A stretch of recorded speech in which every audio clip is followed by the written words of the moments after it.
વડોદરા શહેરના જુબેલી બાગ ખાતે સંગીત પ્રેમી માટે સંગીત વાદ્યો થકી સંગીત શિક્ષણ ઉપલબ્ધ કરાવાશે।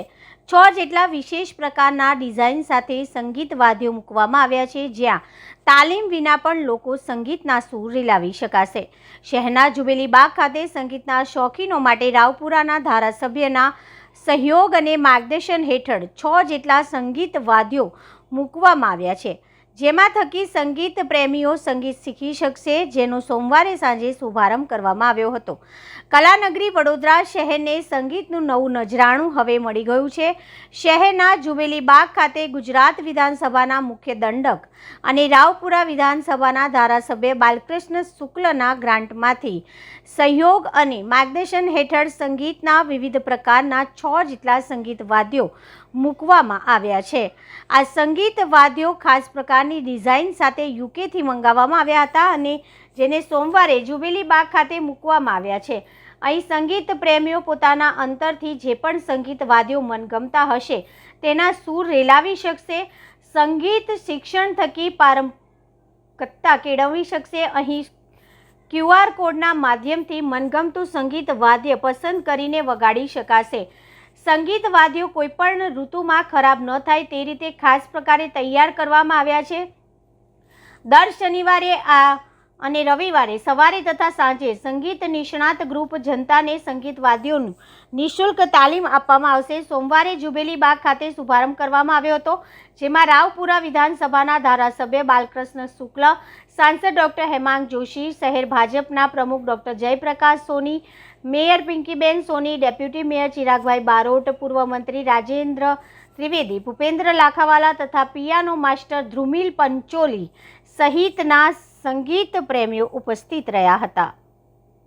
અને સંસ્કૃતિની નગરીથી જે શહેરને ઓળખ પ્રાપ્ત છે, ખરા અર્થમાં માં સરસ્વતીની ભક્તિ અને આરાધના માટે આ વિસ્તારના ધારાસભ્ય શ્રી અને ગુજરાત વિધાનસભાના મુખ્ય દંડક શ્રી માનનીય દંડક શ્રી બાલકૃષ્ણભાઈ શુક્લાજી દ્વારા તેમની ગ્રાન્ટમાંથી 34 લાખના ખર્ચે લગભગ 6 જેટલા વિવિધ મ્યુઝિકલ ઇન્સ્ટ્રુમેન્ટનું લોકાર્પણનો કાર્યક્રમ અહીં કરવામાં આવ્યો।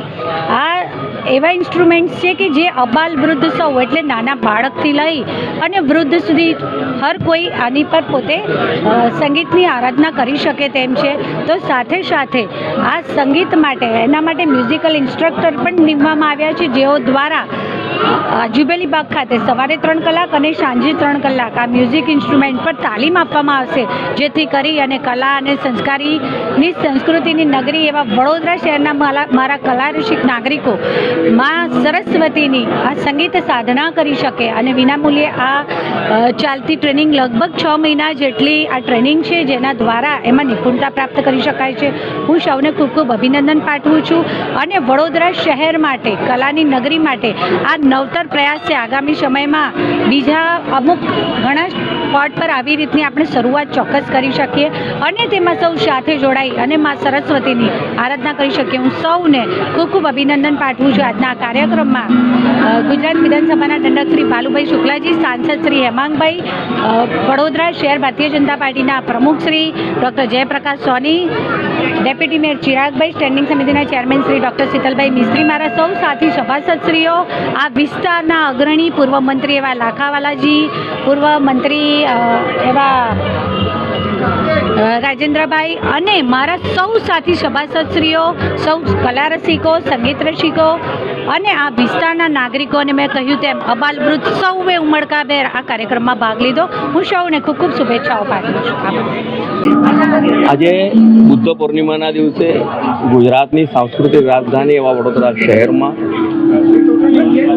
વડોદરા મ્યુનિસિપલ કોર્પોરેશન અને સાથે ધારાસભ્યની ગ્રાન્ટમાંથી આખા દેશમાં સૌપ્રથમ વખત વડોદરામાં આ પ્રકારના જેને આપણે કહી શકીએ કે વાદ્યો મૂકવામાં આવ્યા છે, કે જે ખાસ વડોદરાના જનતા માટે અમેરિકાથી જેને ઇમ્પોર્ટ કરવામાં આવ્યા છે।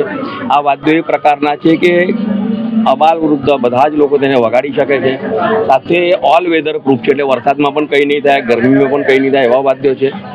સાથે સાથે અહીંયા આના જે એક્સપર્ટ છે, જે લોકો વાદ્ય વગાડે છે, તેઓ દર રવિવારે સવારે અને સાંજે 3 કલાક આવીને નાગરિકોને શીખવાડશે પણ ખરા. સાથે અહીંયા QR કોડ પણ લગાડેલા છે કે જેથી કરીને આપણે સ્કેન કરીને આપણે નક્કી કરીને કયું વાદ્ય મને વગાડવું છે એના અંદર આપણે શીખી શકીશું.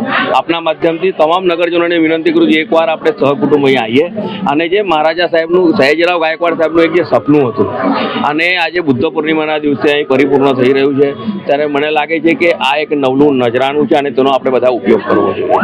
Thank you.